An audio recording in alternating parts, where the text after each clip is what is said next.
Suddenly, I've been plunged into darkness, alone. It feels strange, as if something has grabbed hold of me. Is Dottore now powerful enough to interfere with space itself? Look at you, standing so still in total silence. I almost didn't recognize you. Hello there, traveler. He seems to be in a good mood. Wait, what's that behind him? Ah, so you noticed. This is the completed Trilune. 2 primordial moon marrows and 1 artificial specimen. You are wary of it. Good. Maintain that reverence. You performed well in that recent battle. Brave and reckless as always. Courage is the sign of a true hero, and impulsiveness is the hallmark of those who strive to advance. I say this not to belittle you. Most creatures are far more timid by comparison. 3 moon marrows. Does that mean the artificial one is now complete too? Well spotted. What do you think? For a replica I built myself, I dare say it looks the part. Dottore, are you planting illusions in my mind? I have no interest in fooling your eyes. On the contrary, I hope to show you the true essence of all that you see before you. Is this not a beautiful city? People live in peace and find joy in their work. The streets are safe. People can even leave their doors unlocked at night. You might say it is the Elysium everyone dreams of. All available data indicates your values and worldview conform with the mainstream. This kind of society should be quite to your taste. False beauty is deceitful. Lies are to no one's taste.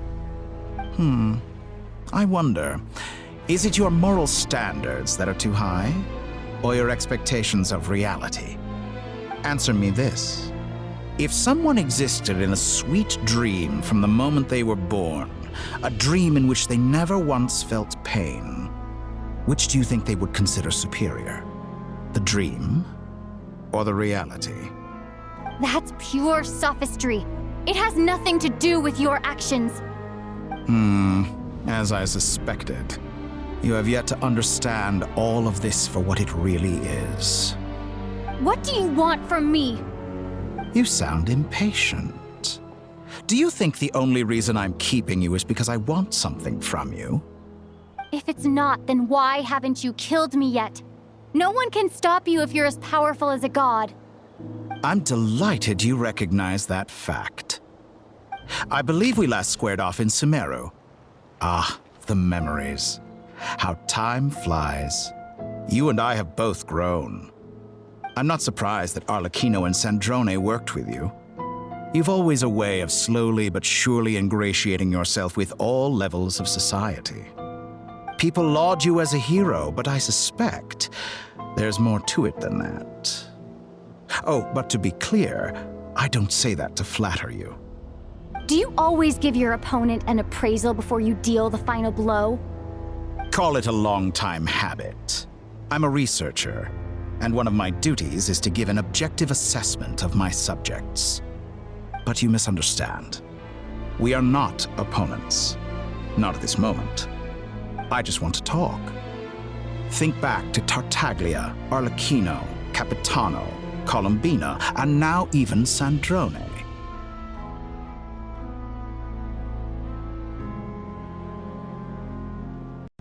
You've worked with each of them in the past. I believe you can work with me as well. What makes you so sure? Well, why not? Should the good associate only with the good and the bad befriend only the bad? I like to think we could have a more mature relationship than that. Surely you don't think all your relationships are grounded in friendship or shared ideals? People come together because it benefits them to do so. If you think of the people you admire, you must surely admit that they have provided some benefit to you. Morality, ambition, dreams. People have plenty of words to embellish the nature of their relationships. But once you break free from those ethical frameworks, you will see that the only thing connecting the two of you is mutual benefit. And that is what I'd like to talk to you about. We're finally getting into it. He's probably been planning to kidnap me for a long time now. But for what exactly? He has the authority of all 3 moons. I won't be able to gain the upper hand in a fight. Best if I pretend that I'm willing to negotiate for now.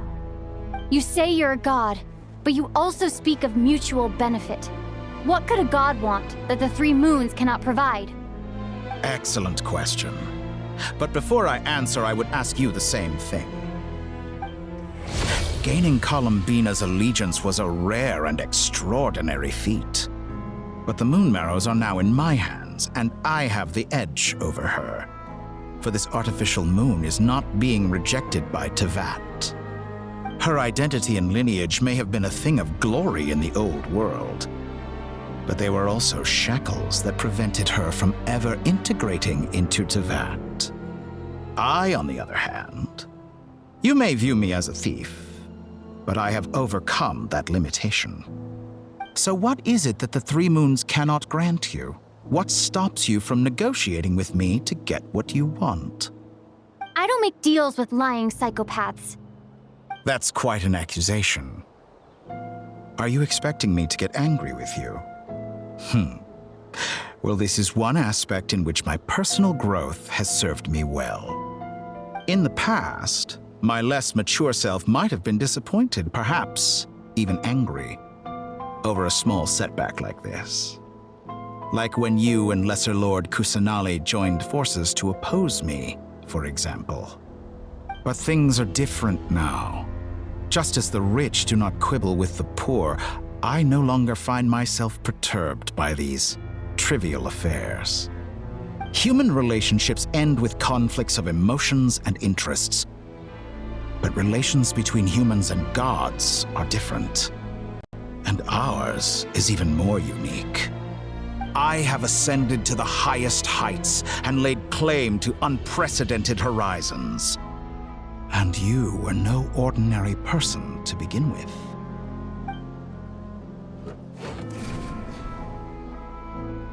Allow me to show you the world, Descender.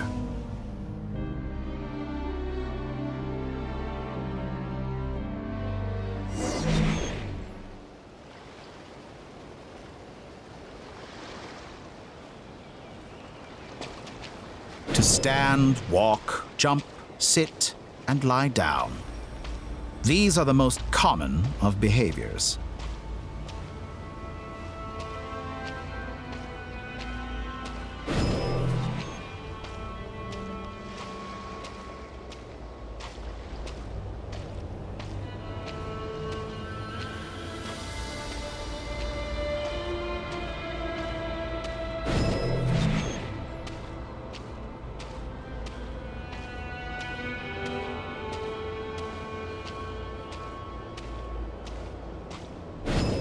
Have you ever wondered why we were born following such laws? Who stipulated that we could not fly instead of walk?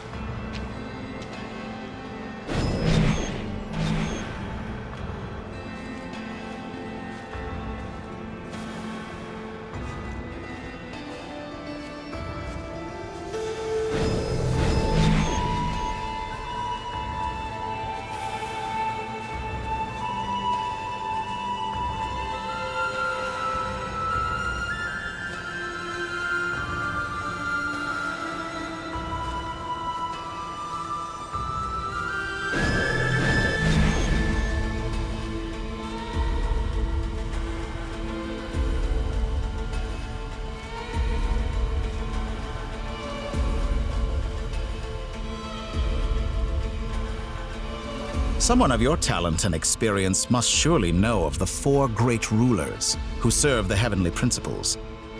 They govern life, death, time, and space. One wounded by a blade will die from blood loss or infection, and one who falls into a lake will drown in agony. The elderly wallow in solitude, and the solitary age faster. Eventually, new life is born, only to embark on the same path of suffering. These four divisions anchor the world and shackle those who live in it. But they themselves transcend its boundaries, squandering the power bestowed by the heavens. All who live yearn for equality, but unless the gods prostrate themselves and profess that they are mere servants of the living, equality can never exist. Who makes the rules we must live by? Who has the right to restrict us? The limits of the body can be rejected. Go!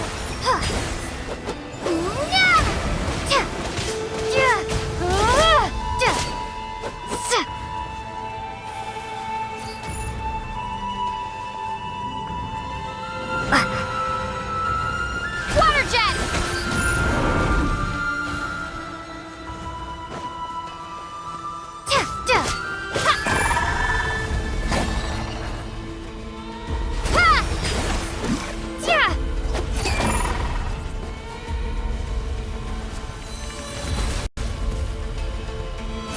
How does it feel to be among those with absolute power?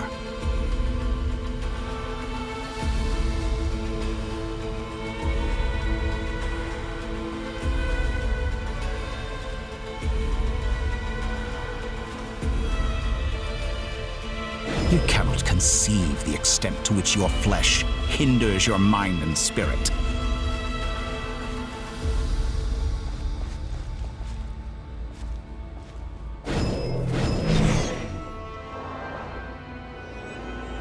Only by discarding our useless, primitive eyes can we perceive a new world. How narrow-minded we all were in the past. Why should the final answer of the world not be the power that predates those of life, death, time, and space? The power of the Trilune.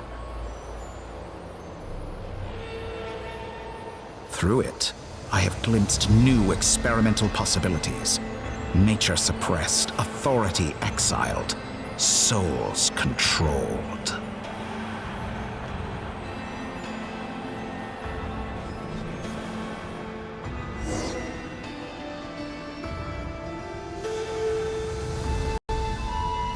You know, I heard recently that a group of critics reviewed countless stories and drew an interesting conclusion. They found that it is more often than not the villains who strive tirelessly to push the boundaries of progress. In fact, long before this, someone voiced a similar idea in an academia editorial. I felt a great affinity with this perspective. I have never been afraid to step up and play the role of the villain. Fanatics are trampled down for their transgressions, and those who transcend are rebuked for their audacity. And so, the majority of creatures are too timid to follow my lead. But all sacrifices made during my experiments have been worthwhile, as you can now see. I can offer you something new, something unique, precisely because I am a villain. Think about it. We are eternally bound through mutual interest. Can you truly say you would never turn to malice if it could give you the life you dream of? After all, what value do perfection and purity really have? They are fragile and feeble things, utterly tedious. I say, better to be governed by a flawed humanity than a gnosis. The true seeker of knowledge is the villain who undergoes countless tribulations in pursuit of their goal. I'm sure many people have told you that you're different. Because I'm a descender? Exactly. Very clever. But what has that got to do with you? I do not conceal my wicked deeds, my selfish desires, or my greed. A true researcher must act as I do if they are to understand and speak of the truth. And yet, a knowledge seeker like myself will inevitably grow tired of studying Tevat beyond a point. You have traveled to all corners of the world and met many people. Along the way, there have been moments when you were misunderstood or even became a wanted criminal. And all the while, you have spent your days doing some of the most mundane jobs in the world. You fight and toil, claim minuscule rewards from my friend Pantalone, then you fight some more, winning some battles and losing others as your search goes on. And this cycle continues, with no end in sight. Surely you must sometimes grow weary of being stuck in this same loop day after day. We're completely different. I embrace everything that life throws at me. I am engaged in every step of my journey. How does that make us different? I too embrace what life brings, researching everything that interests me. Think of all the novel things I've managed to create, like the artificial moon marrow. Don't you see? As unique a specimen as she was, even Columbina is not irreplaceable. Take that back! She's gone because of your actions! I didn't say that to anger you. Though admittedly, I don't see what there is to be angry about. Anything Columbina could do for you, I can do better. I know what your ultimate goal is. You wish to walk the path your brother walked and seek answers from him at the end of that journey, don't you? Someone like you could never understand what it feels like to care about another person the way I care about him. Perhaps not. But that doesn't mean I can't help. I could find your brother right now, bring him before you, and make him give you the answers you seek. Don't be so presumptuous. You'll never begin to understand the situation between us. Oh, no. This is no presumption. I'm only offering what I know is possible with the power of the Trilune. But it seems like you would sooner continue with your journey through this world. Why? Do you truly desire this journey? Or is it simply a necessary process from which you cannot escape? Think of all the time and energy you have spent, everything you've had to endure just to make it this far. Is this really what you want? Or has your hand been forced by the promise of that final answer? Yes, you have made many friends. But do they ever spare a thought for the void in your heart and what it yearns for? What you want is not friends. It is family. But do they know this? I, on the other hand, am far more considerate. Join my experiment, and in return, I will bring your meaningless journey and all its struggles to an end. This is a malicious attempt to manipulate me. But at the same time, he's stating some very human truths. Of course, he's right about my predicament. How can I deny it? I have faced ungrateful strangers, never-ending troubles, an endless quest for answers. I want to see him. After everything I've been through, words can't describe how much I miss him, how much I want to be reunited with him. Wherever you are right now, do you miss me too?